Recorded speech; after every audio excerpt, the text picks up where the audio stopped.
Welcome back for video number 3 of chapter 10. Today we're going to talk about the policies of prosperity.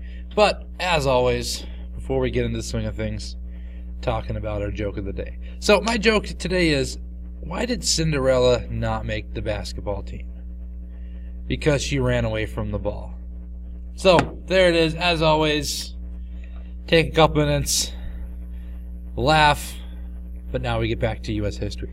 So, as I said, the focus today really is going to be on more government policies and some of the things that were done during the 1920s that were pretty prosperous, but it's going to be short-lived, as we know.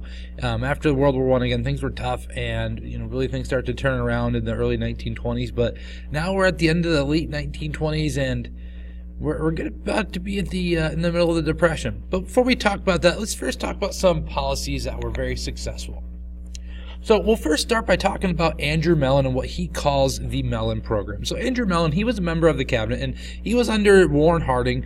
We remember talking about Warren Harding and how he had his Ohio gang, and they were a group of individuals that shouldn't be trusted. They were giving away government jobs. We talked about the Teapot Dome scandal and even the scandals that Warren Harding had himself. But Andrew Mellon was probably one of the better members of his cabinet, and he's going to want to do a couple of things when he gets into office.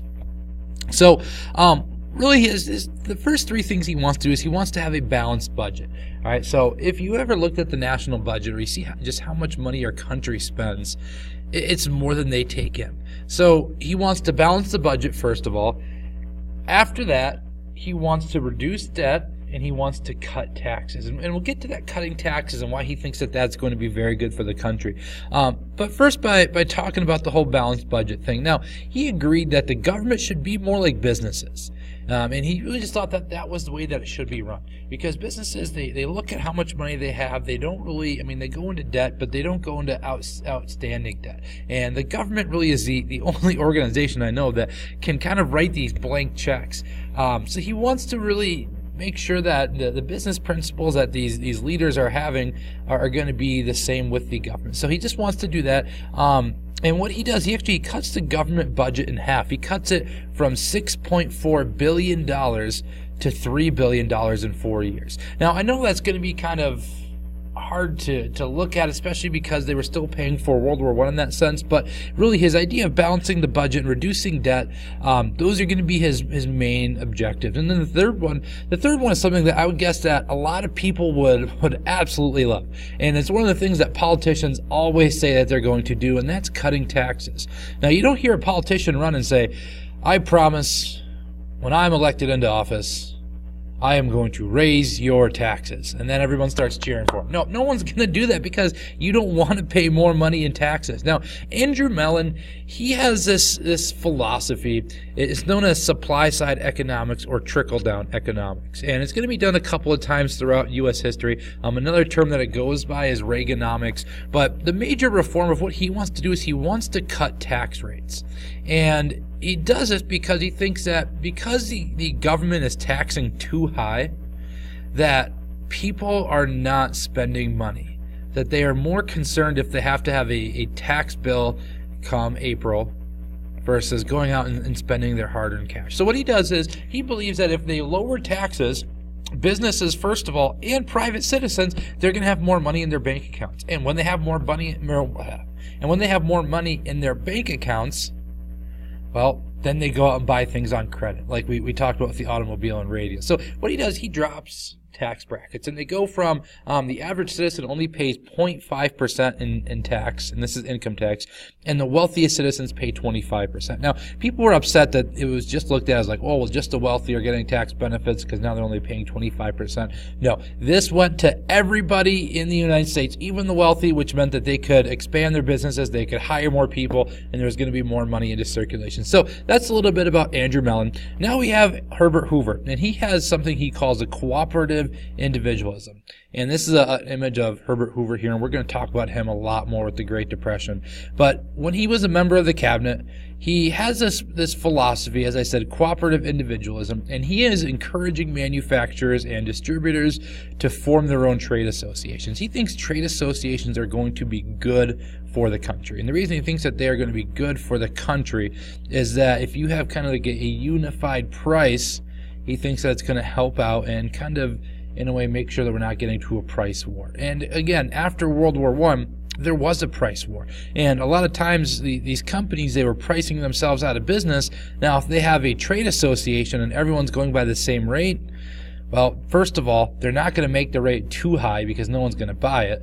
Second of all, prices are going to be stagnant. They are not going to really fluctuate too much, and that's going to be good for society. And Herbert Hoover, he also creates the Bureau of Aviation, really to regulate and support the airline industry. So that's a little bit about Herbert Hoover. We'll talk much more about him.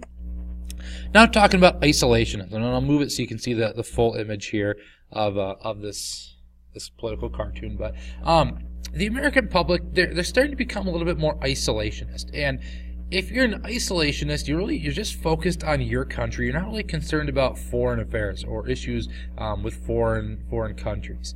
And the reason that Americans really get this idea of being isolationist is it starts at the roots of World War I and why it began, and with the alliance system and how all these countries are now going to be involved. And when that happens, World War I is going to break out.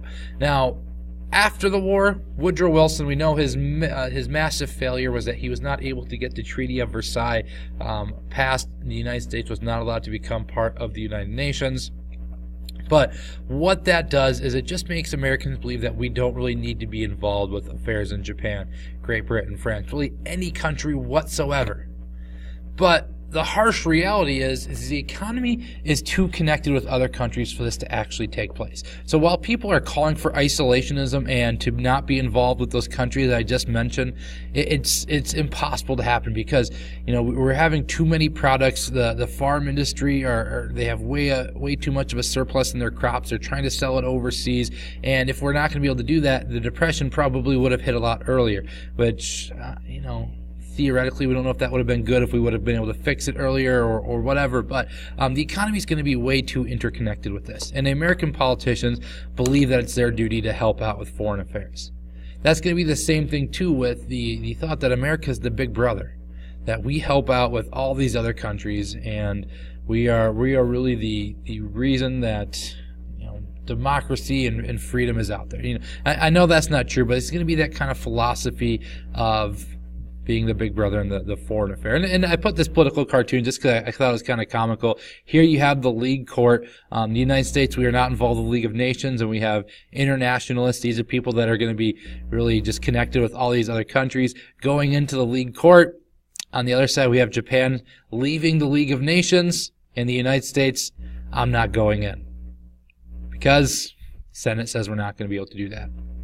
And then the last thing, before we really get into the Great Depression, we have the Dawes Act. Now, this was done, and this was created by diplomat Charles Dawes because of some issues that were happening in our economy. And the issue was that we weren't selling a lot of our goods to European powers. And the reason that we weren't selling so many goods to them is really they were broke.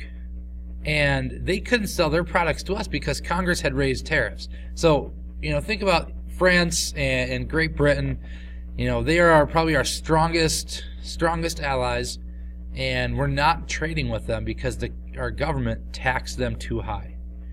And because that's going to happen there, well, now they're going to start to raise our taxes. And really all these countries are going into kind of like a mini recession before the United States is going to get involved. So to kind of help speed up some of the issues and help speed up some of the economic problems that they're having, Charles Dawes, a U.S. diplomat, is going to create the Dawes Act. And I just put the image here because I think it's easier to explain it that way than just put it into bullet points. But we'll start here by talking about the United States. Now, the United States, it lends money to Germany.